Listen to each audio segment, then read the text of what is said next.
ग्रोवर जी के साथ जो फ्लाइट वाला झगड़ा या मोदी जी के साथ में उनको ट्वीट कर देना, दोनों घटना में कोई याद करके कौन सी वाली लगता है यार ये नहीं होनी चाहिए?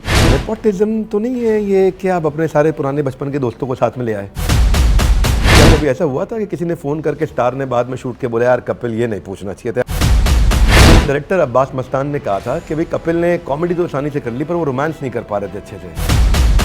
तो ऐसा था जिसके सामने परफॉर्म करते हुए आप नर्वस हो गए? वाइफ नहीं बोलती होगी दीपिका पादुकोण का नाम लेके जब किसी भी एक्टर्स के साथ फ्लर्ट करने का मौका छोड़ते नहीं? क्या कभी किसी और का कंटेंट चुरा के भी सुनाया है? सोचा था कि मेरे शो में आने का मौका मिलेगा?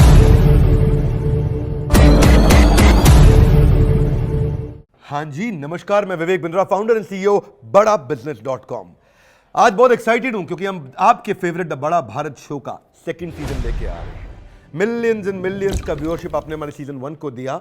बड़ा Bharat show a tribute to India's global brand ambassadors, ऐसे लोग जो भारत को बड़ा भारत बनाते हैं, उन्हीं की कहानियां हम आप तक पहुंचाते हैं। आज किससे मिलवा रहे हैं आपको? आज इस होस्ट ने भारत के सबसे चहीते होस्ट को बुलाया है, जो दिल से हंसते हैं, दिल से हंसाते हैं। सामने कोई हीरोइन हो तो अपना दिल भी दे आते हैं। कॉमेडी के बच्चन है, टीआरपी के तेंदुलकर, घर घर हर दिल में जगह इन्होंने बनाई है। इनका शो सिर्फ शो नहीं, अपने आप में एक दवाई है। कितने लोगों का इन्होंने हंसा के इलाज किया। क से कॉमेडी, क से कंट्रोवर्सी, क से कामयाबी, क से इनका नाम है। Please welcome the one and only Kapil Sharma. नमस्कार Bindra ji, thank you so much for having me on your show. स्वागत है आपका। और अब आपके साथ हमारा जो है कपिल शर्मा शो पे जो एपिसोड आया, बहुत चला न्यू ईयर पे। Thank you for coming, actually बड़ा वायरल हुआ वो एपिसोड। हाँ, मेरी जो है कपिल जी, हमारी बहुत बड़ी रिसर्च की टीम है। अच्छा जी। एक ही आदमी की है। अच्छा ऐसे ही आपने शुरू किया था। और जो हमारी एक आदमी की टीम है उसने बताया कि आपका 81 में अमृतसर में जन्म हुआ जी।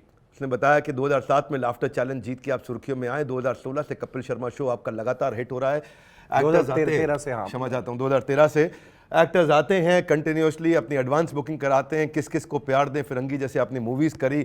जिंदगी में आपने बहुत कुछ अचीव किया, अपार दौलत, अपार शोहरत, अपार सफलता। पर कभी सोचा था कि मेरे शो में आने का मौका मिलेगा? बिल्कुल सोचा था मैंने।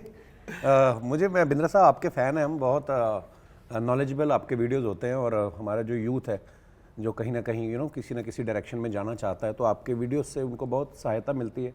तो हम आपके फ़ैन हैं यार। अच्छा, थोड़ा हमारी तारीफ भी होती है, थोड़ा और उत्साह से अब इंटरव्यू लेंगे। से आपने जो वेट लॉस किया है वो तो कमाल है। हाँ ना, थैंक यू। इनके साथ में अपने एपिसोड शुरू होने से पहले पीछे ग्रीन रूम में मिला तो बड़ा इम्प्रॉम्प्टू बोले देखते ही, अरे बिंद्रा जी आपने अपने अंदर से एक बंदा निकाल दिया। तो मैं देखा मतलब जो है, लेकिन कोई कभी ऐसा भी हुआ कि कोई जोक सुना है और कोई हंसा ही नहीं और आपको बड़ी टेंशन हो गई? अरे मैंने एक बार हैदराबाद में एक शो किया, तो वो हिंदी इतना नहीं समझते थे, वो बाहर से आए थे, वो अमेरिका से। तो वहाँ पे मतलब बिग शॉट थे वो कोई, तो उनके वहाँ के कुछ साड़ी की रस्म होती है। उनकी बेटी शायद 12-13 साल की या 14 साल के होते हैं, तो पहली बार साड़ी पहनाते हैं बच्चे को। तो वो इवेंट था, मुझे लगा था कि चलो 15 मिनट तो शुरुआत में करेंगे, उसके बाद दोबारा फिर आएंगे। पहले 2-3-4, अच्छा जोक ऐसी चीज़ है म्यूज़िक के साथ फिर भी आपका साउंड चल रहा है, आप गा रहे हो, नहीं कोई सुन रहा तो अपने मज़े ले सकते हो आप अगर कॉमेडी कर रहे हो तो आपको अटेंशन पूरा चाहिए और आपको सामने से रिस्पॉन्स भी चाहिए। तो वहाँ पे एकदम काम खराब, मैं फ्लॉप हुआ वहाँ पे, एक और सिंगर था वो फ्लॉप हुआ, एक मैजिशियन आया हुआ था कहीं तो मोरक्को से, कि पता नहीं कहाँ से, उसने आगे पता नहीं क्या कि लड़की का चाचा गायब कर दिया वहाँ से। तो दुनिया उसके पीछे पीछे, मतलब वो हिट हो गया, वो बच्चे भी उसके पीछे पीछे, और मैं और जो सिंगर जो दोनों फ्लॉप हुए, हम भी जादूगर के पीछे पीछे। तो मैं तो सोचने वाला था कि इससे पूछें हमें जादू ही सिखा दो यार, मतलब हमारा तो काम चल नहीं रहा। एक ही इवेंट में ऐसा हुआ, और हाँ होता है कभी कभी। तो मैं वही सोच रहा था कि वैसे आपका ये जो दूसरा साइड है, स्ट्रगल से निकल के आपके नाम में शर्मा है, लेकिन शर्माना आपने सीखा नहीं है। आपने बॉलीवुड सेलिब्रिटी से ऐसे ऐसे सवाल पूछे कोई नहीं पूछ सकता। आपने, मुझे याद है, रणवीर सिंह को पूछा था कि कभी पब्लिकली फाट किया है, और फिर किस पूछने लगे आजू बाजू किसने किया था ये। एक्टर बनने के बाद ऐसे कभी पब्लिक प्लेस में फाट किया आपने? और वो करने के बाद आप मुकर गए हो खुद ही करके कि who was that? या आपने उससे पूछा रणवीर कपूर से कि हॉट डेट पे अगर तुम्हारे मौजे स्टिंग करे तो क्या करोगे? सबसे अच्छा तो मेरे को वो लगा, ऋतिक रोशन को आपने बोला तूने अच्छा सुगाने के लिए बालकनी में डाला और वो अक्षय कुमार की बालकनी में गिर गया। आपको पता है आपकी बिल्डिंग के इस तरफ अक्षय पाजी का घर है। मैंने वो नीचे है, लेकिन वो फर्स्ट फ्लोर और ग्राउंड फ्लोर पर है। ग्राउंड फ्लोर पे रहते हैं और ऋतिक सर का घर इस तरफ है। कभी ऐसा हुआ आपने ऐसे कच्चा सूखने डाला, उड़ के उनके चला गया? ये बातें जो हैं ये स्क्रिप्टेड नहीं हो सकती। वो कहते हैं ना कि बेटी को सुनाना मतलब बहू को सुनाने के लिए बेटी को सुनाते, कहीं ऐसा तो नहीं है कि कपिल के साथ खुद होता है और फिर दूसरों से पूछते हैं? आई थिंक हम सब स्पेशली आप जैसे मैं ऋतिक रोशन की बात कर रहे हो आप, तो डिपेंड करता है। बहुत बार ऐसे आपके सामने पिक्चर आ जाती है, जैसे मुझे पता चला कि वो एक ही बिल्डिंग में रहते हैं, तो होता है ना, हम घरों में जब हम पुलिस क्वार्टर्स में रहते थे ऊपर से कपड़े उड़ के नीचे चले जाते थे, तो ऐसे सवाल ऐसे लोगों को करते हैं ना, तो उनको ये सुन के बड़ा मजा आता है कि अरे ये कैसे हो सकता है। और जो हम जैसे लोग वो इसलिए रिलेट करते हैं क्योंकि उनको पता है ऐसा होता है। सो हाँ, वो मज़ा लेते हैं वो भी। और हम जैसे लोग जो टीवी पे हमें देख रहे होते हैं ना कहीं वो अगर किसी बड़े सुपरस्टार के फ़ैन हैं, तो वो अपने आप को मुझ में देखते हैं कि यार ये हमारे जैसा है और हमारे जैसे सवाल जो है वो उनसे पूछ रहा है। मैंने एक बार बच्चन साहब से पूछा था, बच्चन साहब आप कि जब शैम्पू वाली बॉटल ख़त्म हो जाती तो उसको धो के उसमें तेल डालते हो कभी? वो बड़ा हंसे कि बोलते हाँ मैं करता हूँ। कि जैसे मेरी मम्मी ऐसा कभी करती है कि शैम्पू की बोतल में शैम्पू खत्म हो गया तो उसको धो के उसमें सरसों का तेल डाल लेती हैं। कभी ऐसा होता है मैम कभी? तो उन्होंने तो खैर मजाक में बोल दिया, पर हाँ, लोग छोटी छोटी बातों को एंजॉय करते हैं। आई थिंक आप सबके साथ मजा करते हो, लेकिन अगर मैं 2 लोगों का चॉइस दूं कि इनके साथ आपको सिलेक्ट करना है, तो early morning workout with Akshay Kumar या late night party with Nora Fatehi, क्या प्रेफर करेंगे कपिल शर्मा? मैं सुबह सुबह उठ के वर्कआउट करके अक्षय पाजी के साथ और रात को पार्टी भी शुरू करना है। अरे क्यों छोड़ना कोई मौका। पर कोई ऐसा भी एक्ट था, आपने तो नया करने की कोशिश करी पर आपने किया तो आपको बाद में अफसोस हुआ यार ये नहीं करना चाहिए था? बहुत बार ऐसा होता है। और जो एपिसोड हमारा आता भी है, मान लो 1.5 घंटे का अगर एपिसोड आता है, आपने भी शूट किया है, हम 2-2.5 घंटे का कंटेंट शूट करते हैं, उसमें से कई हल्की चीज़ें होती हैं, फिर हम लोग उड़ा देते हैं उसको। होता है ऐसा, बहुत बार होता है। आई थिंक हर एपिसोड में कोई ना कोई ऐसी बात होती है, लगता है कि यार ये क्या हो गया। ऐसे कभी कभी आप पहले थोड़ा ज़्यादा खिंचाई करते रहे स्टार्स की, मैंने देखा कुछ रेगुलेट हुए हैं आप, कुछ चेंजेस किए हैं, तो क्या कभी ऐसा हुआ था कि किसी ने फ़ोन करके स्टार ने बाद में शूट के बोला यार कपिल ये नहीं पूछना चाहिए था यार, गड़बड़ कर दिया यार? नहीं, टचवुड मुझे कभी आज तक ऐसा नहीं हुआ। और मुझे ये भी लगता है कि मैंने कभी भी ना अपनी हद नहीं पार की। एक रिस्पेक्ट, क्योंकि मेरे शो पे जो स्टार्स आते हैं आज उन सब की वजह से भी उनका भी बहुत बड़ा योगदान है मेरे शो को एक पॉपुलर करने में। क्योंकि मेरा शो हो सकता है कोई एक आदमी को ना पसंद हो आपको, लेकिन आप बच्चन साहब के फ़ैन हैं और अगर बच्चन साहब आ रहे हैं तो आप उनकी वजह से मेरा शो देख रहे हैं। सो ये बड़ा ख्याल भी रख के चलता हूँ मैं, और कभी ऐसा हुआ नहीं। इतने सेलिब्रिटी से आप मिलते हो, अब तो मुझे लगता है बड़ा कंफर्टेबल हो गए हो, हमेशा ही शुरू से ही इतने मिलते आ रहे हो, लेकिन फिर भी कोई ऐसा था जिसके सामने परफॉर्म करते हुए आप नर्वस हो गए? पहली बार जब बच्चन साहब आए थे ना, तो मैं क्योंकि बच्चन साहब मतलब इतने बड़े सुपरस्टार और एक ही जनरेशन के नहीं, कितनी सारी जनरेशन से वो सुपरस्टार हैं, तो आप बिलीव नहीं करेंगे, मैं पूरे एपिसोड में बैठा ही नहीं था कुर्सी पे। मेरे दिमाग में भी नहीं आया कि मैं बैठ जाऊँ, मैं खड़ा ही रहा। आउट ऑफ रिस्पेक्ट भी है उनकी, और मेरी हिम्मत ही नहीं हुई, तो मैं पूरे एपिसोड में खड़ा रहा। फिर धीरे से थोड़ी देर बाद बच्चन साहब भी खड़े हो गए जब गाना मैंने गाया उन्होंने, फिर तो वो क्या एपिसोड बना था। मैं तो कई बार सोचता हूँ कि आपकी वाइफ नहीं बोलती होगी दीपिका पादुकोण का नाम लेके, जब थोड़ा करते हैं बातचीत वहाँ पे, तो किसी भी एक्ट्रेस के साथ फ्लर्ट करने का मौका छोड़ते नहीं, और हुमा कुरैशी हो, दीपिका पादुकोण हो। आपके लिए हमारे मन में बहुत सारे क्वेश्चंस हैं जो आपके फैंस भी जानना चाहते हैं। मैं तो आपका फैन हूं ही। सबसे पहले तो आप एक बात कहनी चाहूंगा कि आप काले सूट में पटाखा लग रही हैं। जब पहली फिल्म आई थी किस किस को प्यार करूं, उसमें 3 बीवियां थी आपकी? जी, चार, एक गर्लफ्रेंड थी जी। हाँ, मतलब उसके साथ भी बाद में शादी हो जाती। बाद में शादी हो जाती है। तो उसके डायरेक्टर अब्बास मस्तान ने कहा था कि भाई कपिल ने कॉमेडी तो आसानी से कर ली पर वो रोमांस नहीं कर पा रहे थे अच्छे से, उनको रोमांस में। तो मैं ये समझ नहीं पाया कि भाई स्टेज पे हसीनाओं की स्माइल पर घायल होने वाला असली कपिल है या सेट पर रोमांस में घबरा जाने वाला वो असली कपिल है? दोनों ही मैं ही हूँ। अच्छा, बात करना कभी बातों बातों में, मेरा शो है तो मैं एक अपने कंफर्ट जोन में भी होता हूँ, मेरे शो पे गेस्ट आते हैं तो बात करने की बात अलग होती है, और सेट पे क्या है कि सीधा ही किसी की बहू बेटी को आप जाके हक कर लो, मतलब होता नहीं है ना यार, हम लोगों को कॉन्फिडेंस नहीं आता है। तो हाँ, अब्बास भाई मेरे को बोलते थे उसको ऐसे, तुम्हारी बीवी है वो, उसको ऐसे पकड़ो। मैं कह यार आप तो बोल रहे हो पर ऐसा कुछ हुआ नहीं है, मतलब लिख के नहीं किसी ने दिया ना कि मेरी बीवी है, पता था को एक्टर है। पर हाँ होता, आई थिंक सबके साथ ऐसा होता होगा। मेरी भी पहली फिल्म थी और दूसरी फिल्म में और कंफर्टेबल हो गया था, इसमें भी एक मेरी बीवी है, इसमें तो धीरे धीरे आई थिंक रियाज के साथ, प्रैक्टिस के साथ आप जो आपके डर होते हैं उस पर काबू पा लेते हो। इसको मैं लंबा करने के अलावा मैं थोड़ा जर्क देने में बिलीव करता हूँ, गियर शिफ्ट करना चाहता हूँ। अर्चना पूरन सिंह, नवजोत सिंह सिद्धू, कौन आपको बेटर जज लगे? यार ये तो फिर वही बात होती है कि है ना, बड़ा भाई अच्छा लगता है कि छोटा भाई अच्छा लगता है। सो दोनों का अपना मज़ा है। सिद्धू पाजी भी बड़ा लाइवली नेचर के हैं और इन्जॉय करते हैं, उनके ऊपर जोक्स वोक्स हम करते रहते हैं, वो भी मेरे पे करते रहते हैं। तो मेरा हमेशा से वो ज़रूर रहा है एक रिलेशनशिप, क्योंकि उनके साथ कनेक्शन मेरा तब से है जब मैं लाफ्टर चैलेंज में आया था। 2007 तब से मैं जानता हूँ, मेरे अमृतसर शहर से एमपी भी थे वो। तो खैर उसके बाद वो पॉलिटिक्स में बिजी हो गए, फिर अर्चना जी आ गई। सो अर्चना जी इतनी स्वीट है। सबसे पहले हम दोनों का आपस में एक म्यूचुअल रिस्पेक्ट है। तो हमारा पहला रूल यही है कि अर्चना जी मैंने आके आपके ऊपर पंच मारना और आपने मेरे ऊपर मारना है।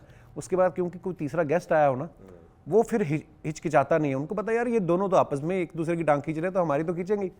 सो हाँ, उनके साथ भी बड़ा मज़ा आता है। सो दोनों मेरे फेवरेट हैं। उनका एंथुसियाज्म बहुत वैल्यू ऐड करता है। तो अमृतसर का क्वेश्चन, नेपोटिज्म तो नहीं है ये कि आप अपने सारे पुराने बचपन के दोस्तों को साथ में ले आए? हाँ, आप कह सकते हैं। नहीं, ऐसी बात नहीं है। मुझे ये लगता है कि सर सारे अमृतसर के दोस्त नहीं हैं। अगर आप देखो तो कीकू भाई हैं, वो मुंबई में पले बड़े हैं, वैसे वो राजस्थान के हैं। शमोना कोलकाता से हैं, है ना। फिर कृष्णा भी मुझे बॉम्बे में मिला। तो हाँ, कुछ दोस्त जैसे भी राजीव है मेरे शो में है, या चंदन अभी कर रहे थे पिछले, इस सीज़न में नहीं है। तो एक कहीं ना कहीं कंफर्ट जोन भी होता है आपके साथ, क्योंकि आपका एक ही तरीके का ह्यूमर है, एक ही तरह के शहर में, आप एक ही शहर में पले बड़े हो, है ना, एक ही आपका सेम कल्चर है। तो वो जो मज़ा आता है ना, वो उसका भी अपना ही मज़ा है, चाहे इसको नेपोटिज्म कह लो या कुछ भी कह लो। मैं ये कॉम्प्लीमेंट देते देते मैं पूछना चाहता हूँ कि कोई सबसे अच्छा कॉम्प्लीमेंट जो आपको आज तक मिला हो, बड़ा पसंद आया, ये बड़ी अच्छी बात, दिल को ही छू गई, आज तक याद रहेगी? ऐसे बहुत सारी चीज़ें होती हैं सर। अभी मैं ऑस्ट्रेलिया गया शो के लिए, तो मेरा एक दोस्त था कॉलेज का, वो आया था। तो वो भी आर्टिस्ट है, स्केचिंग करता है, राजी उसका नाम है। तो मेरे दिमाग में नहीं था कि क्या बोल के गए। एक बुज़ुर्ग आए होंगे कोई 75 के आसपास, तो फ़ोटो खिंचा के चले गए। तो उसके बाद गेट होता ना, मुझे रिवॉल्विंग दरवाज़ा, निकल के गए, फिर घूम के वापस आ गए। तो दूर से उन्होंने कुछ बोला, तो मैंने ऐसे कर दिया, मुझे प्रॉपर सुना भी नहीं क्या बोला उन्होंने। तो राजी बोलता, पता कितनी खूबसूरत बात बोल के गए? मैं क्या कहता, कह रहे थे जा मेरी उम्र भी लग जाए तुझे। मैं कहा यार, एक लेवल के बाद, एक उम्र के बाद, जिस आदमी ने इतनी दुनिया देख ली हो, अब वो जाके ऑस्ट्रेलिया में रह रहे थे, पंजाबी थे, सरदार जी थे, तो एक बुज़ुर्ग आदमी आके आपको इतनी बड़ी बात बोल के जाए। फिर मैं यार सोचूं, मैं कहा यार मेरे को सुन नहीं पाया, क्योंकि दूर से उन्होंने ये बात बोली, या शायद जब फ़ोटो खिंचवा रहे थे तो बोलना भूल गए, या वहाँ पे उनके दिमाग में आया होगा। तो हाँ, मतलब ये तो एक वन ऑफ द कॉम्प्लीमेंट है, या ब्लेसिंग, या दुआएं कह लो। तो बहुत बार ऐसा होता है। सबको हंसने हंसाने वाले कपिल, ऐसे कपिल को गुस्सा कब आता है? 5 साल पहले बहुत आता था, जब से शादी हुई ना गुस्सा आना बंद हो गया। मैं पहले ऐसे ही भड़क जाता था छोटी छोटी चीज़ों पे, किसी ने ट्विटर पे कुछ बोल दिया, एक गाली दी तो मैं 10 जाके देता था उसको। अब मुझे लगा कि यार, मैं जो आदमी मेरे ऊपर टाइम वेस्ट कर रहा है बैठ के, अपना डाटा मेरे ऊपर वेस्ट कर रहा है, हालांकि मोहब्बत वाले कमेंट्स ज़्यादा आते हैं, तो वो बहुत कम होते हैं जो शायद कभी कभी अटेंशन लेने के लिए भी आदमी करता है। तो अब मैंने बंद कर दिया सर, मतलब इग्नोर ही करता है। Ignorance is the best policy, ignore कर दो। क्योंकि जो आदमी आप ही के ऊपर बैठा लिख रहा है, सोचो बेचारा कितना बिजी होगा वो, तो मैं क्यों अपना टाइम वेस्ट करूँ। आप अर्चना जी के सवाल कई बार लोगों से पूछते हो, मैं भी जरा अर्चना जी को फ़ोन करके आया था। अच्छा, उनका एक सवाल लेके आया हूँ। वैसे कहते हैं कि ब्रेकअप के बाहर, जैसे ब्रेकअप हो जाता है उसके बाद जो प्यार की याद हो, या आपके out of the box tweets हों, दोनों अक्सर आधी रात में आते हैं, वो याद भी और आपके ट्वीट भी। तो अर्चना जी कहती हैं कि अगर किसी को रात को 2 बजे अगर अपने मन की बात कहनी हो और ट्वीट करना चाहता हो, तो आपसे पूछे कि आपका पास्ट एक्सपीरियंस क्या कहता है, ट्वीट करने से पहले क्या सोचे? मुझे ये लगता है कि ट्वीट जो है हमेशा मॉर्निंग में करें, और अगर आप बिल्कुल सोबर हैं तो रात में भी कर सकते हैं। हाँ, ये पास्ट की बातें हैं, तो उस समय आपको पता है, अब क्या, एक फैमिली के बाद, बीवी आने के बाद, बच्चों के आने के बाद, आदमी की ज़िंदगी में बहुत सारे बदलाव आते हैं। तो उस समय घर में अकेले रहते थे, यार दोस्त आ गए, बैठ गए, तो हाँ, मैंने बड़े ट्वीट पे लफड़े किए हैं, पर हाँ वो ठीक है। आपने बताया अब आपकी शादी हो गई, उसके बाद और परिवर्तन आए, गिन्नी जी से शादी हुई आपकी। हमारे पंजाबियों में ना लड़के और लड़कियों का नाम कई बार सेम होते हैं, तो मेरा बचपन का नाम भी गिन्नी था। अच्छा। हाँ, तो बचपन के दोस्त आज भी गिन्नी बोलते हैं। लेकिन ऐसा लगा है कभी किसी एक्ट्रेस को देख के, यार गिन्नी से शादी नहीं हुई होती तो इससे कर लेता? नहीं, ऐसा कभी नहीं है। सवाल पूछ के मरवाओगे आप मुझे? कभी ऐसा नहीं लगा, क्योंकि शुरू से ही एक क्लियर था मुझे कि मुझे वो बहुत अच्छे से समझती है, और उसने उस वक्त मोहब्बत की जब हमारे पास कुछ भी नहीं था, और वो बड़े अच्छे घर से थी शुरू से ही।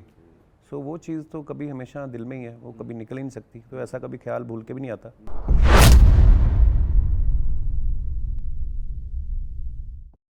लोगों के मन में भी बहुत सवाल रहता है कि आपकी कॉमेडी स्क्रिप्टेड होती है, सिचुएशनल होती है, प्लान्ड होती है। आपको as a singer, as a comedy artist, आपको कई बार रिजेक्ट किया। लाफ्टर चैलेंज या द कपिल शर्मा शो, आपको क्या लगता है ज़्यादा बड़ा योगदान किसका रहा? पूरी जग को, पूरी दुनिया को हंसा रहे हैं, उन्हें भी कोई बात है, कोई ऐसा दुख है जो बहुत सताता हो?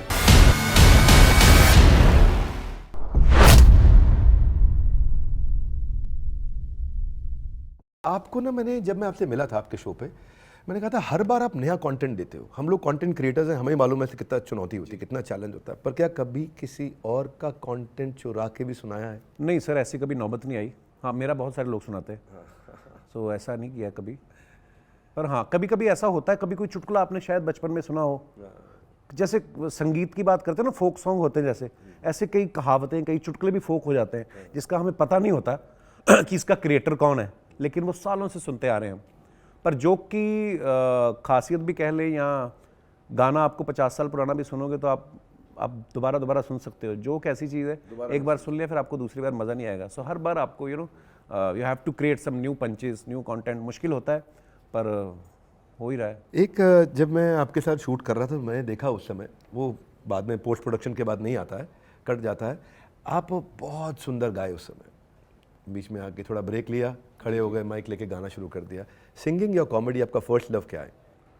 सर एक्चुअली शुरुआत में तो मुझे यही लगता था मैं सिंगर बनूंगा, पर जब अमृतसर से बैठ के ट्रेन में मुंबई की तरफ निकले ना, तो मेरे डिब्बे में जो 72 लोग बैठे थे, उसमें से 65 सब सिंगर ही थे। तो मैं धीरे से किसी को बताया नहीं कि हम भी सिंगर बनना चाहते हैं।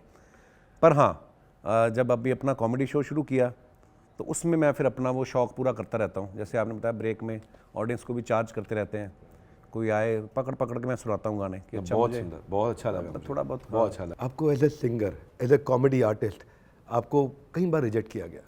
बड़ा मतलब होता है ना, एक बार मशहूर होने से पहले इंसान लाखों बार मजबूर होता है। तो पिता के जाने के बाद आपके जीवन में फाइनेंशियल क्राइसिस भी रहा जी, और फैमिली की रिस्पॉन्सिबिलिटी, आपने अपनी बहन की शादी भी कराई, और अब आप एक ऐसी फिल्म कर रहे हैं जो एक डिलीवरी बॉय की फिल्म है, स्विगाटो जी। तो वहाँ मैंने डायलॉग सुना, वो मजबूर है इसीलिए मजदूर है। फिर आपने कहा नहीं, वो मजदूर है इसीलिए मजबूर है। वो मजदूर है इसीलिए मजबूर है, या फिर वो मजबूर है इसीलिए मजदूर है। तो 2007 के लाफ्टर चैलेंज से पहले वाले जो कपिल थे जी, वो क्या आज इस कैरेक्टर के साथ अपने आप को रिलेट कर पाते हैं? बिल्कुल सर, मुझे लगता है कि मैं हमेशा अपनी बीवी के साथ कभी कभी ऐसी बातें करता हूँ। मैंने कहा यार, हमें अपने बच्चों को ना हर साल या साल में 2 बार अमृतसर लेके जाना चाहिए। उनको हमें दिखाना है कि हम कहाँ से बिलोंग करते हैं। ये जो आज गाड़ियाँ और ये जो बंगले हैं, ठीक है, भगवान ने ये उसका करम है कि हम अच्छा आज की डेट में लग्जरी के साथ जी रहे हैं, लेकिन हमारे बच्चों को पता होना चाहिए। सो मैं बिल्कुल कनेक्ट करता हूँ सर, और क्योंकि हम सब ने कहीं ना कहीं शुरुआत की होती है, और बहुत सारे ऐसे काम भी करते हैं जो शायद हमें करना अच्छा नहीं लगता है, क्योंकि हमारा दिल कुछ और करने का है, लेकिन कुछ ना कुछ कमाने के लिए हम करते हैं सब। तो मैंने भी छोटे छोटे काम बहुत किए हैं। सो मैं बड़ा उस चीज़ से बिल्कुल रिलेट करता हूँ। कई लोग मुझसे पूछते हैं इस कैरेक्टर में घुसे कैसे। मैंने कहा मैं तो निकला ही नहीं अभी तक किससे, है ना। आज भी मैं मतलब अपने लिए मैं कोई महंगी चीज़ कोई ज़्यादा मैं खरीद नहीं सकता हूँ।